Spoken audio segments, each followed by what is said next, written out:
Živjo, lepo vas pozdravljam v še eni novi epizodi podcasta Inspiracija, v kateri se bom tokrat lotila teme, ki je meni ljuba, predvsem zato, ker se vanjo poglabljam že veliko časa, delam na tej temi, in sicer, kako bom rekla, željo po potrditvi, zunanji potrditvi, pretopiti, preleviti, spremeniti v resnično vrednost. Sama sem se s to temo, kot že rečeno, soočala praktično vso svoje življenje, pa še danes lahko rečem, da delam na tem. Vemo, da smo danes zelo globoko v digitalni dobi, kjer so socialna omrežja, bom rekla, del našega vsakdana, ki nam, bom rekla, poberejo veliko energije, lahko, če nismo pazljivi. In ko se pojavlja na omrežjih množica instant vsebin, ki kričijo po pozornosti, po potrditvi, ampak naj se tukaj ustavim, želja po všečkih, se veste, da se tukaj ustavim, ne gre tukaj zdaj za sodbo, ampak pač kot nek opis stanja, pred katerim nisem niti sama, bom rekla, čisto zavarovana. Ampak šla sem malo globlje v to temo in se začela spraševati, zakaj? Zakaj sploh iščemo potrditev, zunanjo potrditev? In seveda sem prišla do odgovorov, ki so večinoma povezani že, bom rekla, iz otroštva oziroma od sporočil, ki jih dobivamo praktično celo življenje, vsaj večina ljudi, no, bom rekla, najbrž, lahko rečem večina ljudi, nisem dovolj dober. Mogoče smo že v otroštvu dobivali ta sporočila, da še sami malo razmislite, kako je bilo pri vas, da smo bili vedno skritizirani, ne, ko nekaj nismo naredili v redu. In takrat, ko nekaj smo naredili v redu, je bilo to nekaj samoumevnega. Ampak vedno so bili ljudje okoli nas verjetno, ali starši, ali sistem, ali pač učitelji. Pravzaprav je celoten sistem temeljil na temu, da se v bistvu ne pohvali tistega, kar je, ampak dejansko skritizira tistega, kar ni. Ne? Tisto, kar torej ne deluje. Nič ni narobe, da imamo balansiran pogled, da imamo kritično mišljenje, da pokažemo tudi na tisto, kar ne štima. Ampak če si predstavljate nekega odraščajočega otroka, ki je odvisen pravzaprav od pozornosti staršev, od pozornosti odraslih v svojem življenju, da mu potrdijo njegov notranji svet, in če tega ne dobi, se seveda začne spraševati o svoji vrednosti, podvomi v lastno vrednost, ne? Ker se takrat še ne zaveda, da je v bistvu kritika drugih odraz njih, ne pa tistega, ki kritizira, ne pa odraz njih samih. In tako ponotranjimo dejansko to notranjo kritiko tega notranjega, bom rekla, ranjenega otroka, ne? Ki kriči po pozornosti in ki se skuša potruditi samo zato, da bi dobil potrditev, da bi mu končno nekdo povedal, da je dovolj dober. In tega ranjenega otroka imamo pravzaprav vsi v sebi na tak ali pa drugačen način, v večji ali manjši meri, ampak to je tisto, kar smo se naučili. Torej, lepo obnašanje, dobre ocene v šoli, prijaznost, skratka, nikoli nismo čutili, da smo sprejeti v celoti. Tudi s tistimi, bom rekla, tako zvanimi negativnimi izrazi sebe.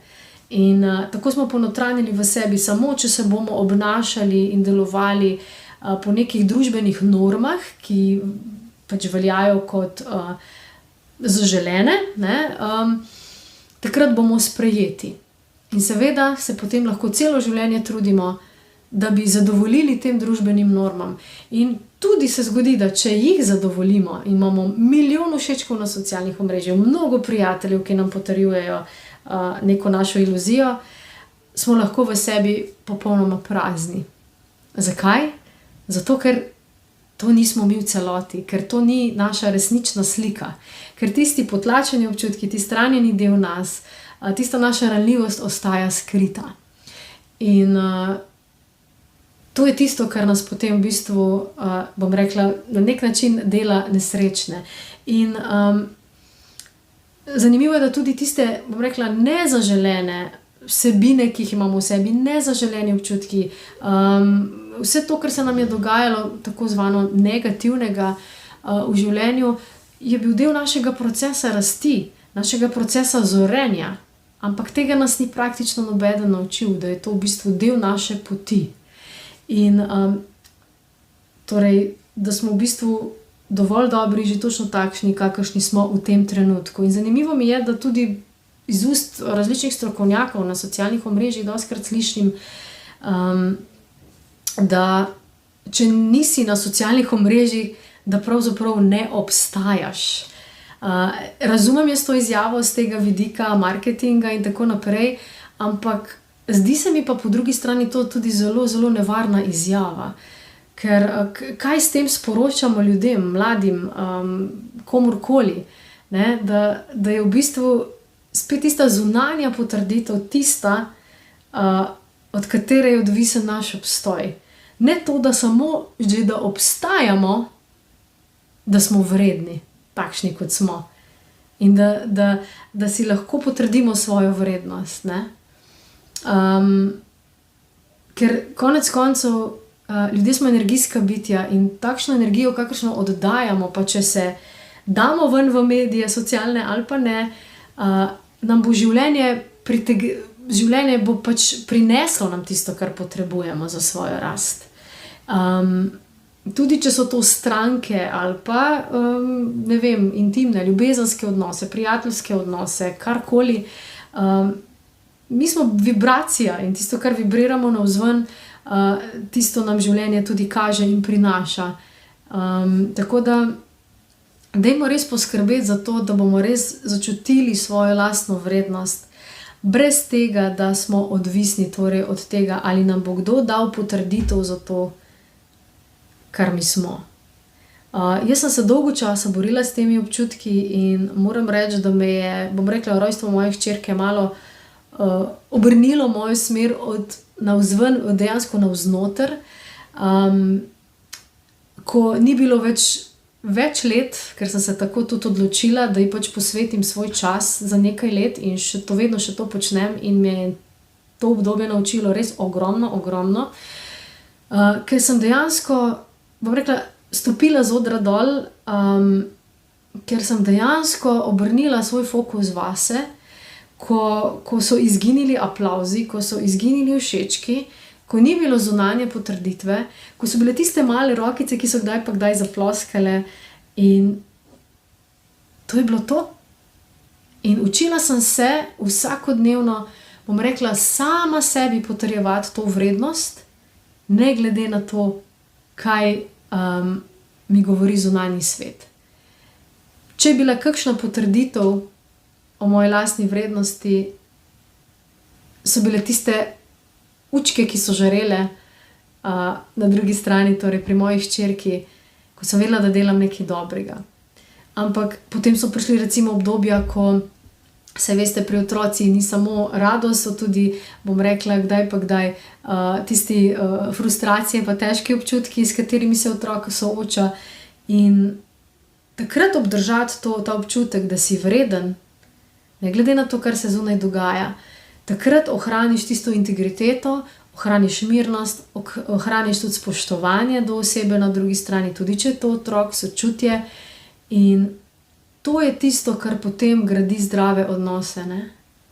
Torej v prvi vrsti verjeti vase in verjeti v lastno vrednost, to je osnova vsega.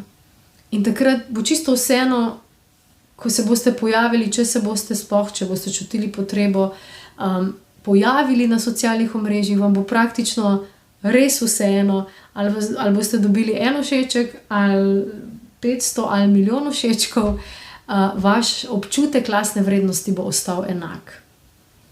Tako da vemo pa tudi, kako iluzorno je lahko biti na socialnih omrežjih, prejemati te všečke, s kakšnim namenom ljudje dajo te všečke. To ni realna slika, to ni realna slika naše vrednosti. Čeprav žal se danes ocenjujemo na podlagi tega, koliko kdo dobi všečkov, koliko ima prijateljev, koliko ima dosega in tako naprej, žal. Ampak to je črna luknja. In praktično izguba energije, če se ženemo za tem, da bi bili čim bolj, bom rekla, prisotni oziroma razširjeni na socialnih omrežjih. Nič nimam proti tem, da se širijo dobre informacije, da se širijo pozitivna oziroma sporočila, ki lahko pomagajo ljudem. To je čudovito orodje, ampak je res treba paziti, da ne pademo v te pasti in da, bom rekla, zunanje potrditve ne postanejo način, s katerim mi potrjujemo svojo lastno vrednost, ker to so zelo trhli temelji in slej ko prej se to lahko na hitrco zruši, če ne bomo zgradili res te svoje resnične prave vrednosti. In videli boste, ko boste spremenili ta občutek v sebi, ko se boste začeli imeti radi in začutili svojo vrednost, da ste že samo, da obstajate na tem svetu, točno takšni, kot ste, z vsemi občutki, z vsem, kar ste doživeli v življenju, z vsemi zgodbami, ki si jih pripovedujete v sebi, da ste vredni. In vi ste tisti, ki lahko daste samim v sebi to potrditev. Nišče drug. Sama pri sebi sem opazila, da če nisem v bistvu začutila tega občutka lastne vrednosti, mi je lahko cel svet govoril, kako sem krasna, čudovita oseba, ampak tega nisem začutila v sebi in mi to praktično ni pomenilo nič. Ni seglo do mene zares. Je bil mogoče nek zunanji konstrukt moje osebnosti, ampak notri je bila pa praznina.